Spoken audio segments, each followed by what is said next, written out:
오늘도 하나님의 크신 은혜가 오늘 여러분들과 함께 하시기를 예수 그리스도의 이름으로 간절히 축원합니다. 룻기라는 성경으로 오늘부터 한 10번, 10번 정도에 걸쳐서 말씀을 함께 나누려고 하는데, 아마 룻기는 저희가 작년에 그 큐티를 통해서 처음 시작할 때 룻기라는 성경을 가지고 큐티를 시작을 했습니다. 아마 여러분들도 큐티를 시작하신 분들도 아마 룻기를 통해서 많은 은혜를 받았을 텐데, 룻기를 통해서 하나님의 은혜가 여러분들에게 함께 가시기를 간절히 바랍니다. 그 스크루테이프 편지, 또 순전한 기독교를 그 아주 유명한 책인데, 이 책을 집필하고 영국의 캠브리지 대학의 교수로 이제 있으면서 그 20세기 최고의 변증가로 뽑히는 C.S. 루이스라는 분이 있는데, 어느 날 C.S. 루이스에게 기자가 찾아와 이렇게 묻습니다. 교수님, 기독교를 한마디로 한 단어로 정의할 수 있다면 무엇이라고 정의할 수 있겠습니까? 라고 물어요. 그럼 기독교를 한마디로 정의하기가 이게 매우 어렵습니다. 그러자 C.S. 루이스가 그 기자의 질문을 받고 이렇게 이야기합니다. 기독교를 한마디로 정의한다면 기독교는 은혜입니다. 이렇게 정리를 해요. 그러니까 C.S. 루이스가 대답한 것처럼 우리 기독교는 특별히 개신교는 이게 은혜의 종교예요. 하나님의 전적인 은혜로만 우리가 살아갈 수밖에 없는 그런 존재라는 것을 우리는 정말 깨달아야 한다는 것이죠. 오늘 우리가 함께 살펴보려고 하는 이 룻기라는 성경이요, 이게 하나님의 은혜로 가득 차여 있는 성경이거든요. 이 은혜로운 룻기라는 성경을 우리가 알기 위해서는 몇 가지 아주 중요하게 기억해야 할 요소들이 있어요. 화면에 보시면 그 첫 번째가 뭐냐면, 룻기에 등장하는 이 장소와 지명을 주의 깊게 보셔야 됩니다. 한번 따라해 볼까요? 장소와 지명. 네. 이 성경에는요, 특별히 장소들이 많이 등장하는데, 이 장소들은 그냥 아무 우연히 그냥 아무런 근거 없이 등장하는 곳이 단 한 군데도 없습니다. 그러니까 하나님의 말씀 안에는 이 장소의 중요한 의미들이 있거든요. 그러니까 룻기에서는 크게 두 가지의 중요한 장소가 등장합니다. 따라해 볼까요? 유대 땅 베들레헴, 모압 땅. 이 유대 땅 베들레헴과 이 모압 땅이 등장합니다. 그래서 이 룻기라는 성경은 유대 땅 베들레헴으로 시작해서 모압 땅으로 이주했다가 다시 어디요? 베들레헴으로 다시 오는 여정을 사장을 통해 이야기하는 거예요. 자, 두 번째로는 룻기에 등장하는 그 인물들과 그 이름을 주의 깊게 보셔야 됩니다. 룻기 하면 가장 먼저 떠오르는 인물이 누구일까요? 당연히 룻이겠죠. 네. 또한 그와 함께 등장하는 인물로는 오늘 말씀의 1절처럼 엘리멜렉, 또 그의 아내 나오미, 두 아들 말론과 기론, 이렇게 많이 등장합니다. 또 이후에 가면 룻이 만나 결혼하는 보아스라는 사람도 등장하고, 또 보아스의 가정에서 누가 태어나게 됩니까? 다윗이라는 인물이 태어나게 되죠. 네. 그러니까 인물이 매우 중요합니다. 또 이 다윗을 통해서 그 계보가 어디까지 이어지게 되죠? 예수 그리스도까지 이어지게 됩니다. 자, 세 번째로 룻기에 등장하는 문화적 풍습을 이해하는 것은 매우 도움이 됩니다. 이 룻기에는 당시 이스라엘 사회에 아주 중요한 제도가 등장하는데, 그 중요한 제도가 따라해 볼까요? 고엘 제도. 고엘 제도예요. 이 고엘 제도는 그냥 쉽게 말하면 우리의 가족을 내가 지키겠다라는 거예요. 우리의 가족을 내가 지키겠다. 가까운 친족이 가난과 상실 가운데 놓인 가족들 대신해서 그것을 책임져 주겠다, 이런 제도예요. 그러니까 이 제도를 하나님께서 만드신 이유가 있는데, 하나님이 누구신지를 우리에게 보여주기 위해서예요. 하나님은 버려진 자를 외면하지 않으시고 우리를 다시 일으켜 세우시는 거예요. 우리 하나님의 은혜를 많이 노래하고 찬양하는데, 하나님의 은혜가 뭐냐? 하나님의 은혜는 우리를 다시 일으키시는 거예요. 주저앉아 있을 때 다시 일으키시고, 주저앉아 있을 때 하나님께서 다시 회복시키시는 것, 이것이 바로 하나님의 은혜라고 이야기할 수 있겠죠. 여러분 혹시 태풍의 눈이라고 보셨습니까? 태풍의 눈? 그 태풍의 눈은요, 이게 태풍의 눈은 태풍 한가운데 있거든요. 이 한가운데 있으면서 이게 매우 고요합니다. 태풍은 강한 비도 있고 바람도 있고 위협적이지만 아이러니하게도 태풍 가운데 있는 눈은 날씨가 아주 잔잔합니다. 우리 성경에 나오는 이 룻기라는 성경이 마치 태풍의 눈처럼 이렇게 여겨지거든요. 여러분, 룻기라는 성경 앞에 보면 뭐가 있냐면 사사기라는 성경이 있어요. 이 사사기라는 성경은 여러분 다 보셔서 아시겠지만 이게 뭐죠? 이게 그냥 개판이에요, 개판. 뭐 이혼 숙녀 이런 거는 말도 안 돼요. 이혼 숙녀 뭐 우리 아이가 달라졌어요. 이거는 성경에 비하면 아무것도 아닙니다. 또 이 룻기라는 성경 뒤에 보면 무슨 성경이 있죠?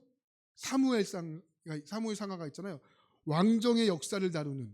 네. 그러니까 이 사사기와 사무엘상 가운데 있는 마치 태풍의 눈처럼 조용하고 고요하고 잔잔한 이야기가 바로 룻기라는 성경입니다. 여러분, 룻기는 한 여인이 등장하는데 한 여인의 텅 빈 삶으로 시작됩니다. 남편을 잃었죠. 또 두 아들까지 잃게 됩니다. 재산마저 잃게 되죠. 그러니까 삶의 의미를 잃어버렸던 한 여인의 이야기가 성경으로부터 시작이 됩니다. 그러나 룻기라는 성경의 마지막을 보면 1장은 텅 빈 삶의 이야기가 펼쳐지는 반면에 룻기 4장은요, 이 분위기가 완전히 180도 바뀝니다.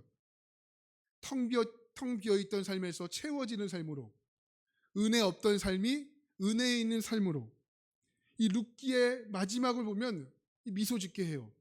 룻기의 마지막은 바로 다윗의 이야기의 탄생으로 성경이 마무리되고 있다는 거예요. 그래서 여러분 특히 이 룻기에 등장하는 나오미라는 여성을 보면서 혹시 우리의 삶이 너무 초라하게 느끼고 하나님이 나에게 관심이 없다고 여기는 것처럼 느껴지시고, 여러분 그런 분들은 특별히 룻기라는 성경을 많이 보셔야 돼요. 이 룻기라는 성경을 통해서 하나님이 나를 얼마나 사랑하시고 하나님 나를 얼마나 귀하게 여기시는지를 우리는 절감할 수 있다는 겁니다. 자, 오늘 여러분 저와 함께 이 룻기라는 성경을 통하여 그 은혜를 한번 잘 맛보시는 은혜가 있기를 간절히 바랍니다. 스카펙이라는 이 정신과 의사이자 작가가 있는데 그가 썼던 책 중에 아직도 가야 할 길이라는 책이요, 이게 전 세계적으로 참 많은 영향력을 끼쳤던 책입니다. 이 책의 첫 문장은 이렇게 시작이 돼요. 삶은 문제와 고통의 연속이다. 이렇게 시작이 돼요. 이 스카펙은 또 이렇게 표현합니다. 삶은 고해다. 이것은 위대한 진리다. 이 세상에서 가장 위대한 진리 중에 하나다. 이렇게 이야기해요. 그런데 그는 여기서 멈추지 않고 이렇게 이야기합니다. 이 진리가 위대한 이유는 우리가 이 사실을 진정으로 깨닫고 받아들이게 될 때 오히려 그 고통을 넘어설 수 있기 때문이다. 이렇게 말해요. 무슨 말이냐면 힘듦이 없는 삶이 없다는 거예요. 우리의 인생에는. 인생은 힘든데 그 힘든 것으로 포기하지 말고 그 힘듦을 받아들이면 그 힘듦은 더 이상 우리에게 감당할 수 없는 짐이 안 된다는 거예요. 할렐루야. 그러니까 스카펙이 말하고자 하는 핵심이 인생이 고해인 것은 분명하지만 그 고통을 마주하게 될 때, 그 고통을 인정하게 될 때 그 고통은 더 이상 나를 무너뜨리지 못한다는 것이죠. 우리가 살아가면서 인생 가운데 수많은 일들을 만나지 않습니까? 그러나 그것을 맞서기보다 어떤 일은 이것을 잊기 위해서 술을 의지하는 분들도 계시죠.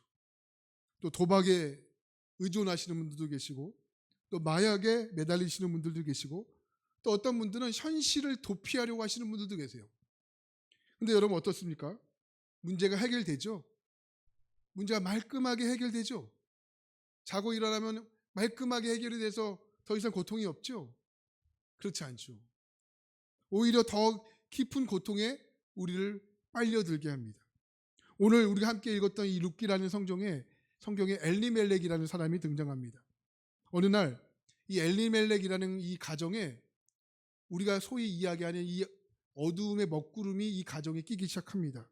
그 어려움은 성경을 보니까 성경에서는 흉년이라고 이야기합니다. 따라해볼까요? 흉년. 이 흉년이라는 어려움이요, 이 엘리멜렉의 가정을 송두리째 여러분 뒤덮어 놓습니다. 우리 오늘 말씀 1절을 한번 볼까요? 1절입니다. 한번 같이 1절 말씀 읽겠습니다. 시작. 사사들이 치리하던 때에 한 사람이 그의 아내와 두 아들을 데리고 모압 지방에 가서 거류하였는데 사사들이 치리하던 땅에 그때 그 땅에 흉년이 들었다. 이 가정의 어려움 가운데 흉년이 들었다라고 이야기합니다. 근데 여기 아주 중요한 때가 등장하는데 언제죠? 그때가 사사들이 치리하던 때라고 이렇게 표현해요. 여러분, 이 표현이 왜 중요한지 아십니까? 룻기 1절을 시작하면서 사사들이 치리하던 때라고 표현하는데 이게 매우 중요한 표현이에요. 그럼 사사 시대가 어떤 시대인지를 알면 이 표현이 왜 중요한지를 알겠죠. 자, 성경을 한 장 앞으로 넘기면 사사기라는 성경이 등장하는데 사사기 21장 25절 말씀을 한번 같이 보겠습니다. 사사기 21장 25절 말씀. 자, 같이 보겠습니다. 시작. 그때 이스라엘의 왕이 없으므로 사람이 각기 자기의 소견에 옳은 대로 행하였더라. 아멘. 자, 룻기라는 성경은 언제 쓰여진 거예요? 사사들이 치리하던 때에. 근데 사사들이 치리하던 때는 어떠한 때냐? 자기가 살고 싶은 대로 살았던 시대였다는. 유진 피터스라는 이 학자가 쓴 메시지라는 성경을 보면 이렇게 해요. 사람들은 무엇이든 자기 마음에 원하는 대로 행했다, 이렇게 표현해요. 이것이 사사 시대를 한 문장으로 설명할 수 있는 매우 중요한 단서예요. 하나님의 말씀이 있는데도 불구하고 그 말씀이 상관이 없는 거예요. 그냥 내가 살고 싶은 대로, 내가 하고 싶은 대로, 내가 뵙고 싶은 대로. 그러니까 온통의 중심이 나예요, 나. 그러니까 내가 옳은 대로 산 거예요. 여러분, 사사라는 말은 본래 뭐 여러 가지 뜻이 있지만 심판자, 또 재판관 이런 뜻이 있거든요. 그러니까 겉으로 보기에는 질서를 유지하는 기증과 규율처럼 보이지만 그 중심에는 뭐가 빠져 있는 시대예요? 하나님의 말씀이 빠져 있는 시대였다는 거예요. 그러니까 조금만 형편이 나아지면 곧 타락하고 범죄합니다. 그러니까 타락하고 범죄하니까 하나님이 뭘 주세요? 징계하시죠. 여러분, 징계하고 정죄는 달라요. 정죄는 하나님의 자녀가 아닌 사람들이 받는 거고, 징계는 하나님의 자녀들이 받는 거예요. 그러니까 징계는 끝이 있어요, 없어요? 끝이 있어요. 그죠? 하나님께 돌아오면 끝이 있는 거예요. 자, 이스라엘 백성들이 죄를 지으니까 하나님이 뭐래요? 징계하시죠. 그러니까 징계하시자 이스라엘 백성들이 너무 힘든 거예요. 하나님께 기도해요. 하나님 좀 살려주세요. 또 하나님 마음도 약하시잖아요. 그래서 하나님 살려줘요? 안 살려줘요? 살려줘요. 살려주니까 더 살만해요? 안 살만해요? 살만해요. 그럼 또 뭐래요? 죄 짓죠. 범죄하죠. 그 하나님께서 또 뭐래요? 징계하죠. 징계하니까 힘들어요? 안 힘들어요? 힘들어요. 힘드니까 뭐래요? 살려달라고 하죠. 그러니까 요 쳇바퀴처럼 요 사이클이 돌아가는 게 사사기예요. 자, 여러분, 근데 여러분 잘 생각해 보세요. 이스라엘에 왕이 있을까요? 없을까요? 눈에 보이는 왕은 없는데 하나님께서 이스라엘 백성들 가운데서는 왕을 세우지 않으셨어요. 그 이유가 뭐냐면 이스라엘 백성들은 누가 통치하세요? 하나님이 통치하시잖아요. 하나님이 하나님의 사람들을 통해서 통치하시잖아요. 그러니까 엄밀히 말하면 이스라엘 백성들에게는 왕이 있었던 시대예요. 근데 뭐라고 이야기하면 왕이 없어. 이건 뭐예요? 하나님을 쌍그리 무시했다는 거죠. 하나님을 무시했던 시대. 하나님을 무시했던 시대이기 때문에 시대적으로나 도덕적으로나 영적으로나 여러분 타락할 수밖에 없고 무너질 수밖에 없었던 시대가 사사시대였다고 보면 됩니다. 자 1절 오른 말씀 1절 다시 보겠습니다. 1절에 사사들이 치리하던 때에 그 땅에 무엇이 들었다? 흉년이 들었다. 여러분, 흉년은 좋은 표현이에요? 안 좋은 표현이에요? 안 좋은 표현이겠죠? 그러니까 여러분, 이게 일맥상통하는 거예요. 그러니까 하나님이 없으니까 우리의 인생에 뭐가 들어요? 흉년이 들었다고 성경은 말씀합니다. 자, 근데 이 흉년이 들었던 땅이 어디인지가 중요해요. 그 땅에 흉년이 들이라. 그 땅이 어디예요? 유다 베들레헴이었다, 이렇게 표현해요. 제가 룻기라는 성경을 볼 때 중요한 게 뭐라고 말씀드렸죠? 장소와 지명이라고 말씀드렸죠? 자, 그럼 이 베들레헴이라는 뜻이 뭔지를 아셔야 되는데, 이 베들레헴이라는 뜻은 화면을 보시면 뭐예요? 빵집이라는 뜻이에요. 빵집 또는 떡집 이렇게 표현하시면 돼요. 우리식으로 이야기하면 파리바게트라고 보시면 돼요. 파리바게트. 여러분, 파리바게트에 빵이 떨어지면 돼요, 안 돼요? 안 돼요. 그리고 유다라는 뜻은 뭐예요? 찬송이라는 뜻이에요. 그러니까 유다 베들레헴을 합쳐서 이야기하면 찬송과 먹을 것이 풍부한 땅이다, 이렇게 보시면 돼요. 근데 지금 유다 땅 베들레헴에 뭐가 없어요? 흉년이 든 거예요. 먹을 것이 없다라는 거예요. 이 유다 땅 베들레헴은 훗날 예수 그리스도께서 태어나신 장소잖아요. 근데 이 바로 그 베들레헴에 흉년이 들었다 표현합니다.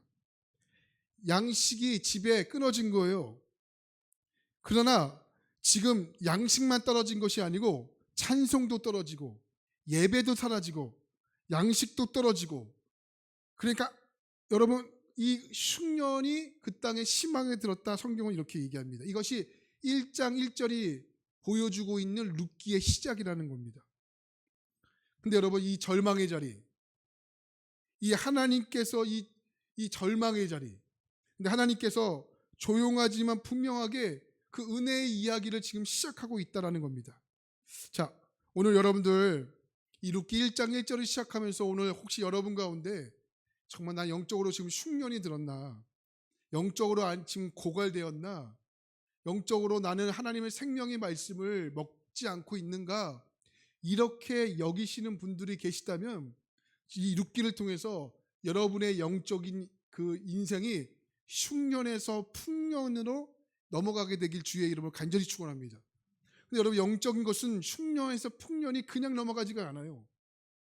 흉년에서 풍년으로 넘어가기 위해서는 우리의 결단이 필요해요.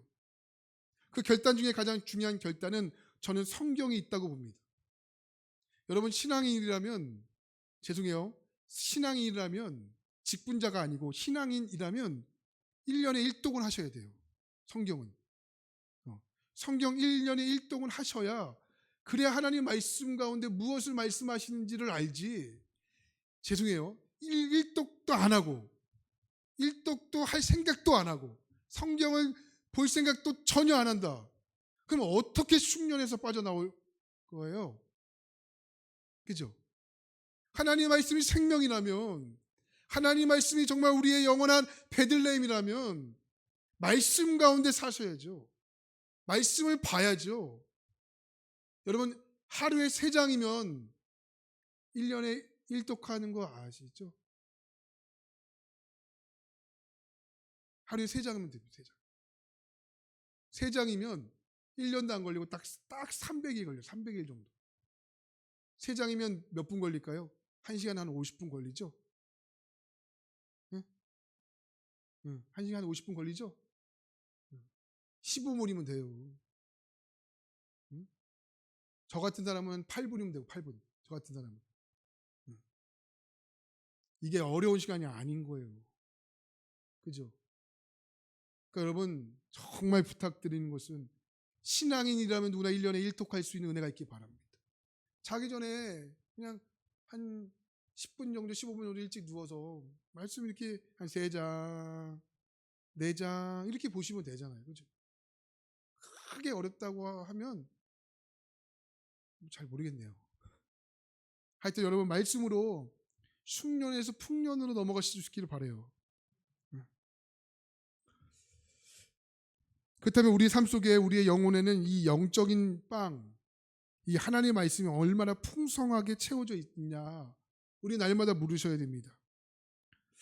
자, 우리가 인생을 살아가다 보면 하나님께서 왜 우리의 인생에 그런 일들을 허락하실까라는 의문점을 가질 때가 상당히 많이 있습니다. 그럴 때마다 우리는 하나님께 이렇게 질문해요. 하나님, 왜 이런 일을 나에게 허락하신 겁니까? 그런데도 시간이 지나고 보면은요, 꼭 깨닫게 되는 게 있어요. 그게 뭐냐면, 아, 이거 하나님께서 그 길을 허락하신 거구나를 깨닫게 돼요. 잘 그때는 몰라요. 통과하고 나야 알아요. 통과하고 나야 아는 것은 우리가 그만큼 영적으로 성장했다는 거잖아요. 그래서 우리는 여러분 날마다 찾아오는 이 흉년을 대비하셔야 되는데, 흉년을 대비하시기 위해서 여러분, 그래서 말씀과 기도는요 늘 항상 여러분 겸비하셔야 됩니다. 하루에 말씀도 3장을 읽으시고요. 3장만 읽으라는 게 더 읽으면 훨씬 좋아요. 더 읽으면 훨씬 좋아요. 아니 목사님 3장만 읽으라는 아니요. 더 읽으면 훨씬 좋아요. 그리고 기도도 마찬가지예요. 기도도 우리의 삶의 기도가 여러분 주 무기예요. 말씀은요 왜 가져야 되냐면, 사단이 우리에게 화살을 쏠 때, 공격할 때 말씀이 없으면 못 이겨요. 말씀은 곧 방패고요. 기도는 뭐예요? 기도는 뭘까요? 공격무기예요. 공격무기예요. 이 마귀의 유혹을 이길 수 있는 게 기도라고요. 할렐루야. 그러니 말씀과 기도가 겸비되어 있어야 되는 거죠. 아무리 여러분 인생 가운데 고통이 없기를 바라고 고난이 없기를 바라지만, 이 고난이 올 때 여러분 준비되어 있는 사람들과 준비되어 있지 않는 사람들은 확연히 다릅니다. 준비되어 있는 사람들은요 이 고난을 하나님의 일로 해석을 하고요, 준비가 안 되어 있는 사람들은 이 고난을 원망과 불평으로 끝나요. 그래서 아까 좀 전에 읽었던 C.S. 루이스라는 사람이 이렇게 말해요. 이거 참 멋있는 말인데 저를 한번 따라해 볼까요? 고통은, 기목은 세상을 깨우기 위한 하나님의 메가폰이다. 할렐루야. 고통은요, 이 기목은 여러분 세상을 깨우기 위한 하나님의 메가폰이에요. 세상의 이 소음과 분주함 속에 하나님의 음성을 듣지 못한 채 엉뚱한 길을 가고 있는 우리들에게 하나님은 이 고통이라는 확성기를 허락하셔서 하나님은 우리에게 하나님께 집중하도록, 아멘, 하나님을 바라보도록 우리를 인도하신다. 할렐루야. 그러니까 우리는 여러분 이 고통 자체에서만 여러분 보아서는 안 됩니다. 그 고통 속에 담겨져 있는 하나님의 본 뜻, 하나님의 본 의미를 우리는 알아야 합니다. 그래서 여러분 그때 우리는 비로소 이 고난이요 우리 가운데 짐이 아니라 하나님이 우리를 하나님의 성숙한 믿음의 사람으로 만들어가는 통로였다는 것을 우리는 알게 되는 것입니다. 룻기가 그런 성경이거든요. 사사시대 한가운데입니다. 왕이 없어 자기의 마음대로 살았던 그 시대 가운데 하나님은 이 룻기라는 성경을 기록하셨어요. 그리고 이 룻기라는 성경을 통하여 우리가 하나님 앞에 어떻게 살아가야 되는지, 하나님은 어떤 분이신지를 하나님은 명백하게 성경에 기록해 놓으셨습니다. 자, 오늘 1절 말씀에 보니까 1절 말씀 후반절에 보니까 이렇게 말합니다. 모압 지방에 거류하였다, 이렇게 표현해요. 거류하였다. 이 거류하였다라는 표현이 히브리어로 라구르라는 단어인데 잠시 머물다, 또 일시적으로 체류하다, 이런 뜻이에요. 그러니까 이 엘리멜렉이라는 사람이요 이제 모압 땅으로 이주하잖아요. 모압 땅으로 이사를 가잖아요. 근데 그 이사를 가는 이유가 그냥 완전하게 모압 땅에 살기 위해서 간 게 아니고 잠시 머물기 위해서 간 거예요. 잠시 체류하기 위해서 간 겁니다. 왜요? 흉년을 피하기 위해서 간 거죠. 그러나 그가 선택한 곳이 어디인지가 중요해요. 1절 말씀 보니까 어디죠? 그 지역이 모압 지방이었다, 이렇게 표현해요. 모압 지방이었다. 이게 중요해요. 여러분 아무리 급해도 모압 지방은 가서는 안 되는 땅이에요. 왜 그러냐? 성경을 이렇게 표현합니다. 신명기 23장 3절 말씀에 보니까 이렇게 표현하는데 한번 같이 볼까요? 시작. 암몬 사람과 그들에게 속한 자는 10분 아니라 영원히 여호와의 총회에 들어오지 못하더라. 자, 1절 말씀, 지금 말씀 보니까 암몬 사람과 모압 사람은 이렇게 표현해요. 암몬 사람과 모압 사람은 하나님께서 철저하게 구별해 놓으셨어요. 그 땅이 아무리 비옥할지라도, 그 땅이 아무리 풍족할지라도 그 땅을 가서는 돼요, 안 돼요? 안 되는 땅이라고요. 하나님께서 분명히 말씀하셔서 안 돼, 안 돼. 그 땅을 가면 안 돼. 아무리 비옥하고 아무리 풍족하고 아무리 살찐다고 해도 그 땅은 가면 안 된다는 거예요. 근데 엘리멜렉이 어디로 가요? 하나님이 가지 말라고 이미 금하신 그 땅을 향해서 간 거예요. 어디나? 모압 땅으로. 엘리멜렉 눈에는 모압 땅이 좋아 보였겠죠. 왜요? 비옥한 땅이니까, 풍년의 땅이니까. 근데 이 룻기라는 시대가 어떤 시대예요? 하나님의 말씀이 없었던 시대였고, 하나님이 없어서 자기의 마음대로 살았던 시대였기 때문에 기도했겠습니까? 말씀 받겠습니까? 말씀이 생각났겠습니까? 하나님이 나의 인생을 인도하신다라고 여기며 살았겠습니까? 전혀 그렇지 않겠죠. 그냥 자기의 마음대로 산 거예요. 그냥 눈앞에 보이는 저 비옥한 땅, 모압 땅으로 가면 살겠다. 간 거죠. 뭐 나름대로 이유가 있겠죠. 살기 위해서 간 거고, 가족을 지키기 위해서 간 거고. 근데 여러분, 그 선택은 결국 하나님의 말씀에 벗어났던 선택이었잖아요. 그 결과는 얼마나 비참해지는지 여러분 이제 다음 시간을 통해서 계속적으로 볼 것입니다. 시편 11편 1절에 다윗은 이렇게 이야기합니다. 내가 여호와께 피하였거늘 너희가 내 영혼에게 새같이 내 산으로 도망가라 하면 어찌함인가. 이것도 다윗이요, 이 흉년의 때에, 자기의 인생의 흉년의 때에 하나님께 고백했던 시거든요. 근데 이 절망적인 상황 속에서 다윗은 엘리멜렉과 다른 선택을 해요. 엘리멜렉은 모압 땅으로 피신했지만 다윗은 어디로 피신합니까? 내가 여호와께 피하였거늘. 할렐루야. 누구에게 피했다는 거예요? 하나님께 피했다는 거예요. 그러니까 우리의 인생에요, 분명 흉년이 만날 텐데 반드시 두 가지 갈림길로 나눠집니다. 어떤 길은 다윗이 선택했던 하나님께 피하는 길이 있는 반면에, 어떤 사람에게는 엘리멜렉처럼 하나님과 상관없이 모압 땅으로 그의 인생을 피신하는 사람들이 반드시 있을 거라고요. 다른 새처럼 날렵하게 산으로 도망가는 사람이 있을 거라고요. 그럼 여기 공통점이 있습니다. 모압과 다윗이 이야기했던 내 산은 무엇을 이야기하는 거냐면 이건 세상을 이야기하는 거라고요. 하나님이 존재하지 않는 세상, 하나님을 찾지 않는 방법, 내 방식대로 해결하는 것, 내가 잠시 살기 위해서 내 풍족함을 위해서 피신하는 것들. 그러나 다윗은 어디로 도망가지 않아요? 내 산으로 도망가지 않는다는 거예요. 오직 나는 하나님께 피한다는 거예요. 저는 이 시점에서 오늘 우리의 실패가 여기 있다고 봅니다. 저와 여러분의 실패가 어디 있습니까? 바로 산으로 피하고 모압 땅으로 피신하려고 하는 세상적인 욕망들이 오늘 우리 가운데 넘쳐나기 때문 아니겠습니까? 여러분, 우리가요, 세상적인 욕망으로 가득 차 있잖아요. 절대 하나님께서 말씀하시는 여백이 생기지 않습니다. 하나님이 아무리 말씀하려고 해도 세상적인 욕망이 우리 가운데 가득 차 있으면 언제나 우리의 응답은 하나님과 멀어집니다. 그래서 여러분, 가장 무서운, 신앙생활 때 가장 무서운 게 뭔지 아세요? 결정해 놓고 기도하는 거예요. 결정해 놓고 기도하는 거라고. 결정해 놓고 기도하는 거. 결정해 놓고 그거 기도하는 거예요. 하나님의 뜻 상관없어요. 내가 결정해 놓는 거예요. 그리고 결정을 놓고 기도하는 거예요. 그리고 그 기도 안 들어주면 하나님께 서운해하죠. 그게 얼마나 무서운 기도인지 아십니까? 그게 엘리멜렉이었고요. 그게 바로 모압이라는 거예요. 제가 처음에 말씀드렸지만 이 룻기라는 성경은 은혜라는 성경이라고 말씀드렸지 않습니까? 룻기의 시작은 비극으로 시작이 돼요. 그러나 이 잘못된 판단과 실패하고 무너진 인생 가운데서 그럼에도 불구하고 하나님이 그 인생을 개입하세요. 그리고 하나님이 일하세요. 자, 룻기의 배경은 사사시대라고 말씀드렸습니다. 사사시대는 뭐죠? 하나님이 없는 시대, 하나님이 계시지만 없다고 취급했던 시대, 내 마음대로 살았던 시대였습니다.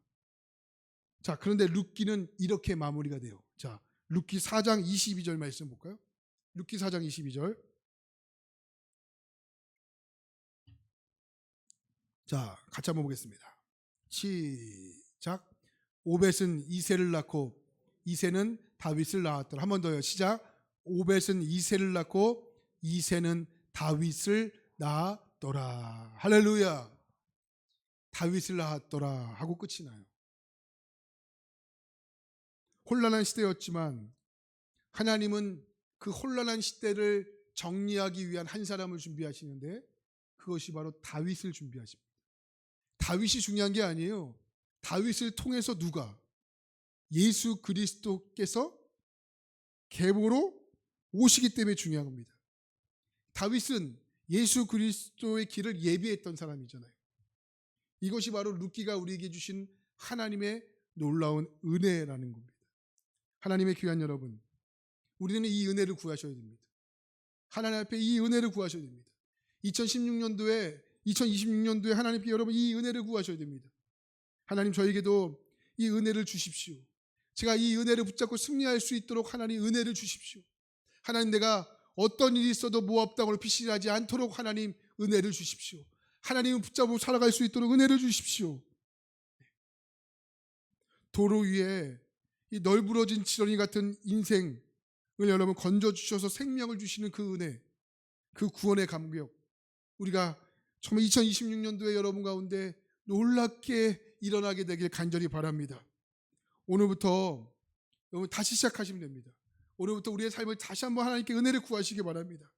여러분 실패와 실수함으로 여러분 인생이 여러분 얼룩졌습니까? 억울해졌습니까? 괜찮습니다. 하나님은 오벳을 낳고 이새를 낳고 다윗을 낳았더라. 하나님은 여러분 가운데 그 은혜를 주실 겁니다. 1장 1절에서 시작했던 그 암울했던 현실 가운데 하나님은 놀라운 역사를 이루기 위해서 준비하고 계십니다. 여러분 하나님의 일하심을 기억하십시오. 그 하나님의 역사가 은혜가 여러분의 인생 가운데 함께 정말 이어나가게 되길 간절히 바랍니다. 그러기 위해서는 오늘부터 뭘 하셔야 되냐면 성경을 일독하셔야 됩니다. 일독에 도전하시기 바랍니다. 할렐루야. 하실 거죠? 정말 하세요. 12월 마지막 주에 보면 우리 만수교회 모든 성도님들이 일독했다라고 광고에 탁 나오면 얼마나 좋겠습니까? 그렇죠? 다양한 분들의 이름. 만수교회는 가면 무조건 일독해야 돼 성경. 만약에 여러분의 인생이 한 50 되셨으면은 한 90도, 40도라는 거예요. 40도. 그죠? 그럼 툭 찔러도 막 말씀이 나오죠. 펑, 싶으면 막 이렇게 나오고. 할렐루야. 그 은혜가 있기를 바랍니다. 기도하겠습니다.